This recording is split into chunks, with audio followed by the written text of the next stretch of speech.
sabihin ang pag-like mo sa status ko sa Facebook. Nagre-reply ka rin sa Twitter.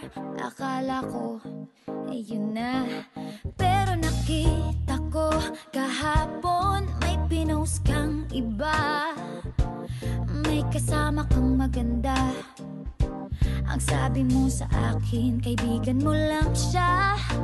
Ang hirap palang maging D-A-N-G-A.